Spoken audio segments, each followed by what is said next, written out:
안녕하세요. 금성일기 강미정입니다. 오늘 제가 이야기할 책은 몽테뉴의 수상록입니다. 수상록은 몽테뉴의 자기 관찰 글이라고 할 수 있습니다. 몽테뉴는 이 글을 쓴 이후에 거기에 시도와 시험을 의미하는 에세이라는 제목을 붙입니다. 그러니까 이 책이 그에게는 어떤 시도이거나 시험이라는 뜻이 되겠지요. 그렇다면 이 글은 몽테뉴에게 어떤 시도였고 어떤 시험이었을까요? 오늘 제가 이야기할 것은 이것입니다. 이 이야기를 하기 전에 몽테뉴가 이 글을 쓰게 된 이유와 그 배경에 대해서 간단하게 말씀을 드리겠습니다. 몽테뉴는 1533년 프랑스의 보르드시에서 태어납니다. 16세기 프랑스는 종교전쟁으로 되게 혼란스러운 시대였습니다. 그 독일에서 시작된 종교개혁은 프랑스에도 영향을 미치게 되는데요. 그 개혁 세력이었던 프로테스탄트는 프랑스 남부에서 그 세력을 점차 확장시키기 시작합니다. 그런데 당시 프랑스 궁정은 카톨릭교를 믿고 있었어요. 그러니 그 프로테스탄트의 확장에 위기감을 느끼기 시작합니다. 그러던 중 1562년 일요일 아침이었습니다. 카톨릭은 프로테스탄트 교회를 공격을 합니다. 그리고 그때 교회에서 예배를 보고 있던 교인들을 학살하는 만행을 저지릅니다. 이것은 프랑스 종교전쟁의 시작이 되고요. 36년이라는 오랜 시간 동안 종교전쟁은 계속됩니다. 몽테뉴는 거의 자신의 생의 절반 이상을 종교전쟁 속에서 살게 됩니다. 이러한 국내 정세와 함께 몽테뉴에게도 크나란 두 가지 사건이 일어나게 됩니다. 그 첫 번째 사건은 그의 절친이자 사상적으로 되게 많은 영향을 받고 있었던 라 보엣이라는 친구의 죽음입니다. 이 친구는 그 스토아주의 사상가였고 33살이라는 나이에 페스트로 죽음을 맞이하게 되거든요. 근데 그 몽테뉴는 그들의 관계를 이렇게 표시합니다. 우리의 우정은 완전 무결한 우정이다. 그리고 3세기에 한번 있을까 말까 있다면 그것은 정말 귀한 그런 관계라고 말을 합니다. 300년에 한번 있을까 말까 우정 상상이 되십니까? 그리고 두 번째 사건은 아버지 피에르의 죽음입니다. 아버지 피에르는 당시에 보르도시의 시장을 역임하기도 했고 그리고 몽테뉴 성의 성주이기도 했습니다.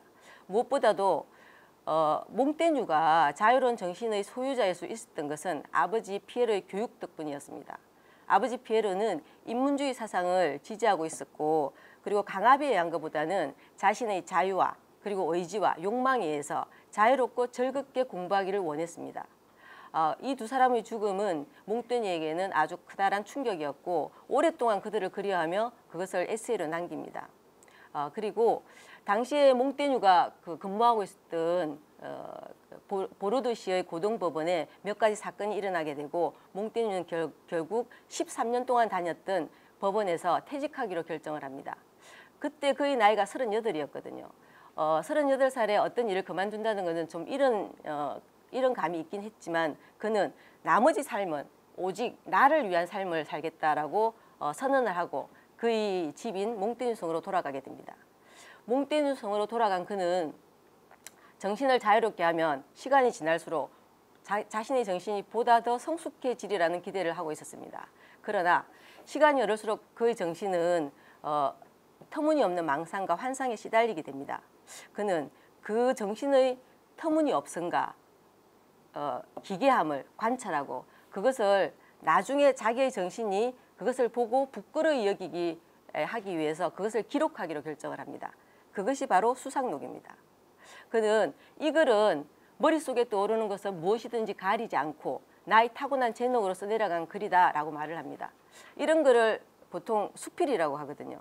우리가 이 수필이라는 이 뜻이 여기 에세이로서부터 유래된 것이기도 합니다. 그래서 그런지 수상록은 그 주제가 정말 다양합니다.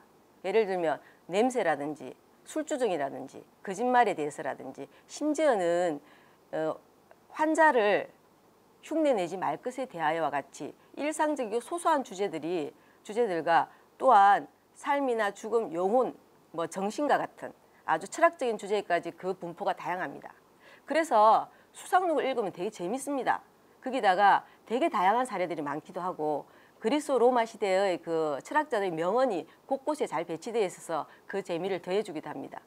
그렇다면 몽테뉴는 이렇게 자신의 그 생각을 열심히 관찰하고 기록해서 진정 원하는 것이 무엇이었을까?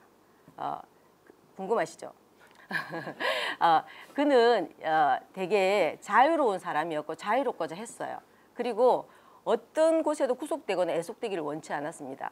그런데 우리가 어떤 사물을 관찰하고 판단할 때 우리는 그 사물을 온전히 판단하기는 되게 힘들지 않습니까? 단지 각자의 경험에 의해서 이해한 만큼 그 사물에 대해서 우리는 판단을 내립니다.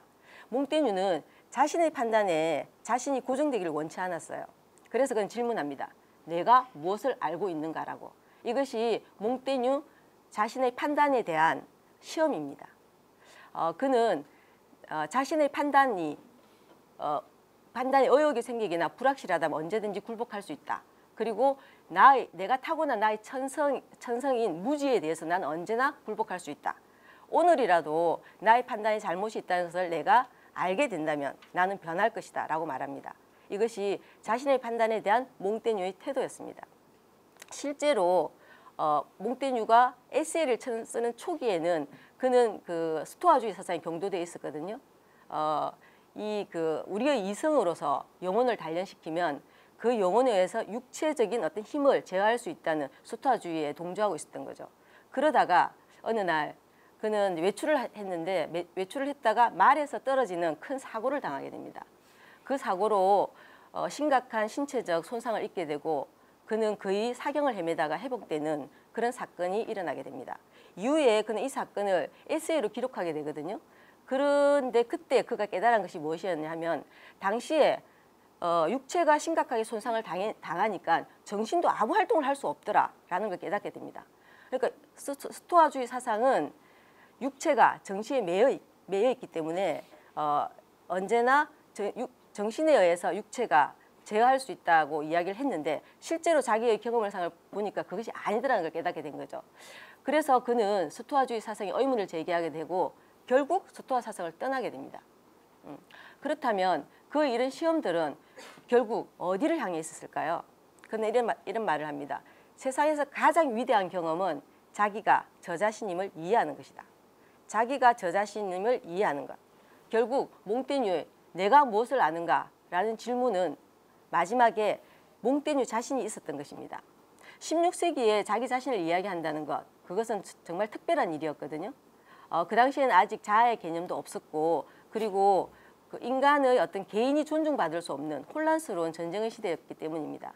그런데 그때 자기 자신을 이야기한다는 것이 어떤 의미였을까? 저는 수상록을 읽으면서 그것이 자유로운 존재인 어떤 자기 자신 그리고 자기 삶에 대한 강한 긍정이라는 생각이 들었습니다. 자기가 자기 자신임을 이해하는 것, 그것은 결국 내가 나의 삶을 살아간다는 것에 대한 이해가 아니었을까라는 생각이 들었습니다. 몽테뉴에게 수상록을 쓴다는 것은 결국 자기 자신의 삶을 살아가는 일이었으며 그리고 자기 자신을 이해하는 과정이었습니다. 혹시 자신이 혼란스러우시면 몽테뉴의 수상록을 읽어보십시오. 훌륭한 그리고 충분한 위로가 될 것입니다. 이상입니다.